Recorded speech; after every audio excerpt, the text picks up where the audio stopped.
Better time to make a fire video than at night. I'm just going to go through what I have and my kind of ideas on fire.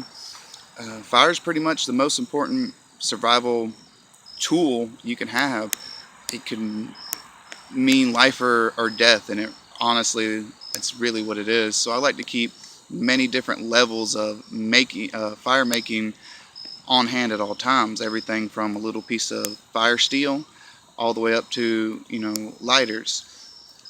So it's not just having the ability to start a fire, it's knowing different ways and proper ways to make a fire.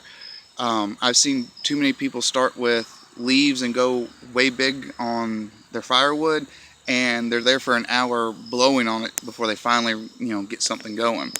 So I like to keep everything, a nice little well-rounded kit with me at all times. So I'm going to go through it, and that's pretty much the most of it right there. Nothing big and nothing fancy. Like I said, I have my little piece of fire steel. I don't want to put that down because I might lose it. But then we have a little waterproof case to keep everything in. A small Zippo lighter. You could also use that for a signal mirror, as you can see. And I have a bottle of lighter fluid. If you were to fill this Zippo up and stick it in here, one of two things would happen. Either it'll dry up completely, or if it's upside down, all the fluid will leak out. So I just keep it separate, ready to go, fill it up, good to go. Also, in the kit, I have some dryer lint, which is what I found is the best thing to catch a spark. And this stuff is free. Everybody has it.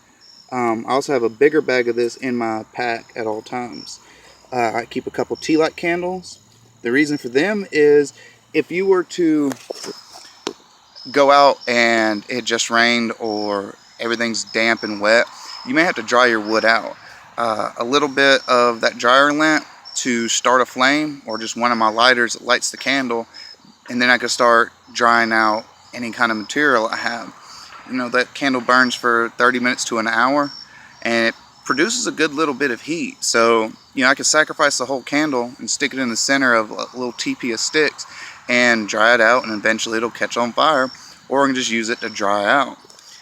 The other little thing that I have, because I'm always worried that I'll need a fire in a couple minutes or else I'm done.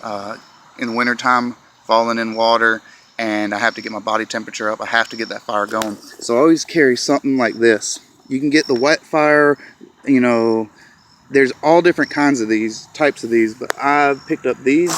These are Striker fire starting sticks from Coleman, and all they are is like a little pressed wood match wax, fire starter. I tore off the striker, keep it in there. You just strike it, it lights up, and it burns for 5-10 minutes. I keep a few of those in there to 100% waterproof, have my whole kit ready to go right there, and then the rest of these just go in the pack. So if I'm ever needing to just have that fire going, I'm about to show you the steps I would normally take, especially if I'm using something small like this. I could skip a couple of them because that's going to be a nice hot flame that's going to be burning for 5-10 minutes. It'll also dry out your wood, and strike it, light it, start feeding it, start warming yourself up, your hands, whatever. So definitely get something like that. There's hundreds of different names and types and kinds. All of them basically burn for 5 minutes and get you a fire started. Keep some of those in your pack. You will need that. You may not have time to start a fire with matches or a bow drill or something like that, and it's just stupid simple. I mean, simply get it.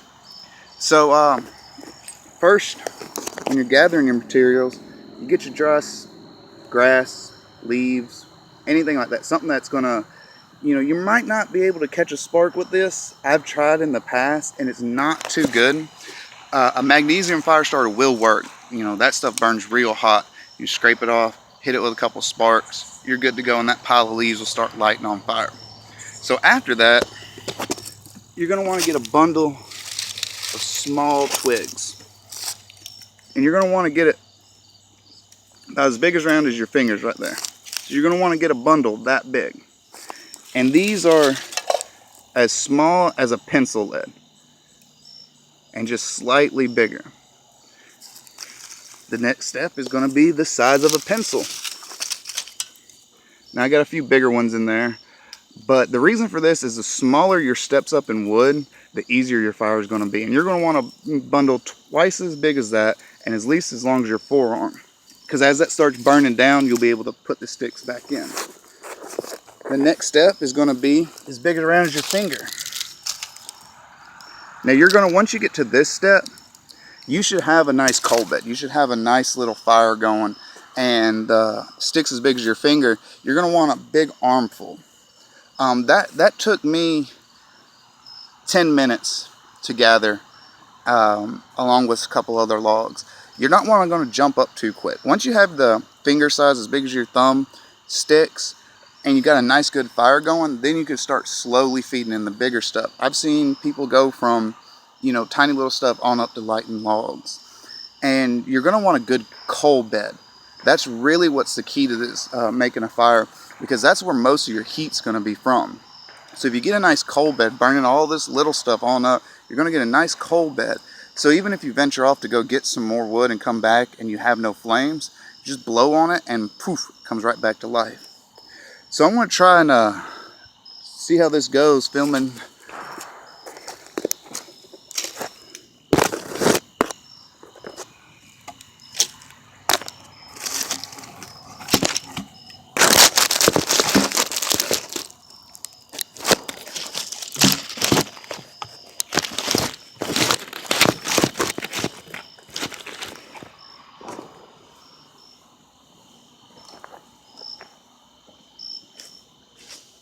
Alright, so you want to keep all your materials close by, because if you have to go off for a second, you might not, it might be your only chance. So,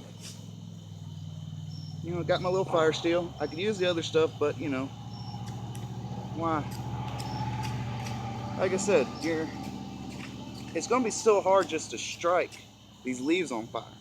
So you get a piece of your dryer lint and you just poke it into the fire.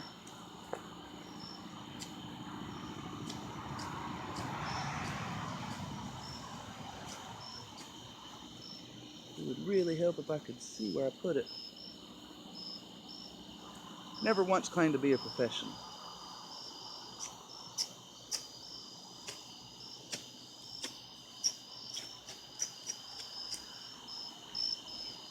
We're going to cheat a little bit, people. All right.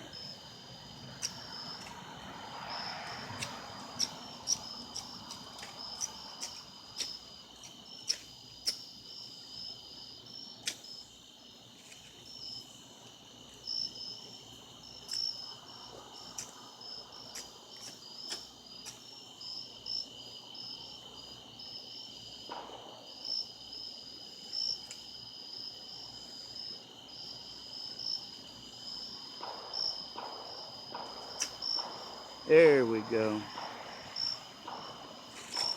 All right. Couldn't see because it's getting a little dark, but I had it too compacted. You have to fluff it up. But there you go. So now we got all our dry leaves catching on fire. But this isn't going to burn for long, so I'm going to go ahead and start feeding in at a small bit of time, a little bit at a time, little pencil-sized pieces.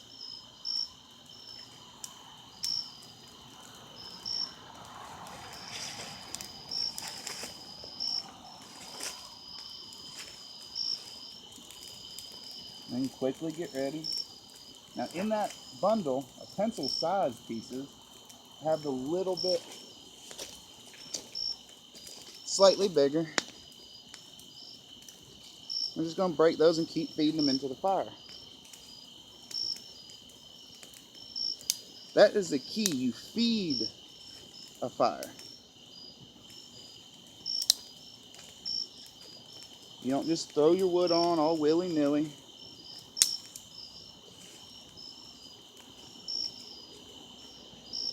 So you put a little bit at a time. I don't know how good you can see or not see, but you start off with the littlest pieces you have.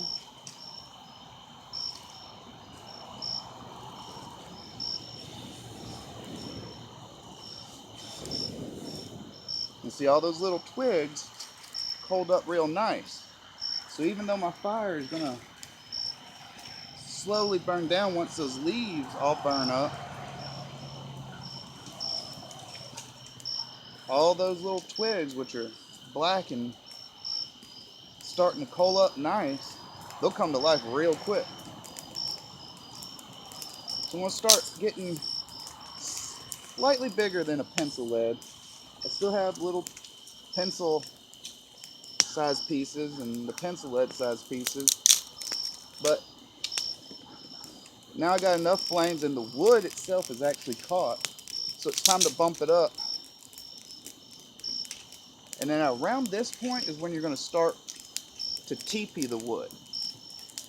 What that's going to do is, like a teepee, it's going to force everything and keep it in one central location.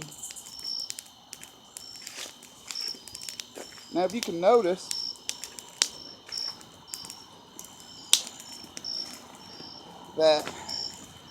that's a good amount of heat. Oh, flames are going good. If I were to stop right now and go and get firewood and try and get some more, this will all be done in just a couple minutes. So that's why you got to keep everything here and keep an eye on it and keep feeding it. I put a couple bigger, starting to get into the size of my pinky to my thumb, and I'm just going to keep slowly adding small pieces at first to the bigger size pieces.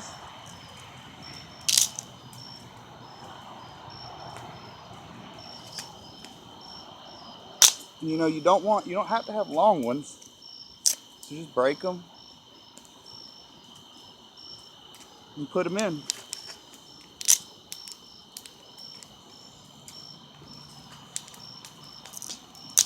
Now, once I get all these on, I'm going to let it burn down and show you that you can easily get this back to life from just the coals. Once again, you saw the little amount of wood that I had, and that's everything. A pile of leaves, some of those.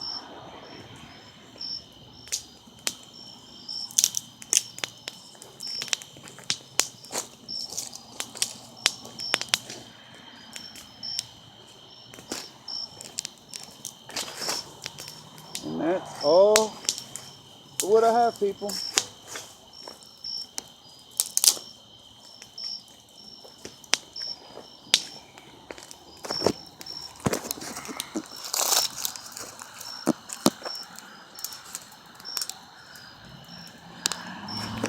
So, there you go. There you have it. That's about the size of a fire you would really want in this kind of situation. I'm 5 foot away from it and I can feel plenty of heat. That's gonna die down in a little bit. So there you go. I'm gonna try and keep these videos short.